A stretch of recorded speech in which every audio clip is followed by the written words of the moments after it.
മോൻക്ക് സ്കൂളിലുള്ളതുകൊണ്ട് തന്നെ ഞാൻ രണ്ടാളെയും നേരത്തെ തന്നെ ഉറക്കിയിട്ടുണ്ടായിരുന്നു കേട്ടോ. അപ്പോൾ ഉറക്കി ഞാനും ഒന്ന് മേലൊക്കെ കഴുകിയിട്ട് പിന്നെ കുറച്ച് പച്ചക്കറികളൊക്കെ ഒന്ന് കട്ട് ചെയ്ത് വെക്കാമെന്ന് വിചാരിച്ച് ഞാൻ അതൊക്കെ ഒന്ന് കട്ട് ചെയ്ത് വെക്കുന്നുണ്ടായിരുന്നേ.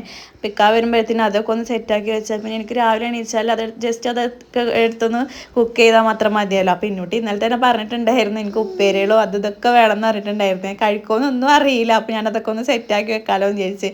അപ്പോൾ ഞാനിത് കുറച്ച് പച്ചക്കറിയും കാര്യങ്ങളൊക്കെ ഉണ്ടായിരുന്നു. അതും ഞാൻ സാമ്പാറിനായിട്ട് കട്ട് ചെയ്തിട്ട് ഞാൻ ഫുള്ളായിട്ട് ഇങ്ങനെ കട്ട് ചെയ്ത് വെച്ചിട്ട് അപ്പോൾ ആവശ്യത്തിന് നമുക്ക് എടുക്കാമല്ലോ. ഫ്രിഡ്ജിൽ അങ്ങനെ സ്റ്റോർ ചെയ്യുമ്പോൾ നമുക്ക് ആവശ്യത്തിന് എടുത്തിട്ട് ചെയ്യാമല്ലോ വിചാരിച്ചിട്ട് അങ്ങനെ അതിൻ്റെ ഇടയിൽ ആ പണിയും കഴിഞ്ഞ് വന്നിട്ടുണ്ടായിരുന്നു. അങ്ങനെ പിന്നെ ഉറങ്ങി എണീറ്റിട്ട് ഇതാ രാവിലെ നല്ല തകൃതമായ പണിയിലായിരുന്നു. അപ്പോൾ ഉപ്പേരിയും അതുപോലെ തന്നെ പലതും ഉണ്ടാക്കാറുണ്ടായിരുന്നില്ല. അങ്ങനെ അതൊക്കെ ഉണ്ടാക്കി ബ്രേക്ക്ഫാസ്റ്റ് ഇതാ പുട്ട് ചെയ്തിട്ട് ഉണ്ടാക്കിയിട്ടുണ്ടായിരുന്നു. അങ്ങനെ ഞാൻ മുരിങ്ങാടല ഉപ്പേരി അതുപോലെ തന്നെ പയറുപ്പേരി സാമ്പാർ ചോറ് പപ്പടം എല്ലാം ഉണ്ടാക്കിയിട്ട് പിന്നെ ഓംപ്ലേറ്റ് ഇന്നുട്ടിക്ക് വെച്ച് കൊടുത്തിട്ട് അപ്പോൾ ഇതിൻ്റെ ഉപ്പേരി മാത്രമേ ഇന്നുട്ടിക്ക് വെച്ച് കൊടുത്തിട്ടുള്ളൂ. കഴിക്കുമെന്നൊന്നും അറിയില്ല. വെച്ച് കൊടുത്തിട്ടുണ്ട്. കഴിച്ചാൽ വന്നാൽ അറിയാം. അങ്ങനെ ഇന്നുട്ടിക്കുള്ള ബ്രേക്ക്ഫാസ്റ്റ് കൊടുത്ത് ഇന്നുട്ടിനെ പറഞ്ഞു വെച്ചിട്ടുണ്ടായിരുന്നു.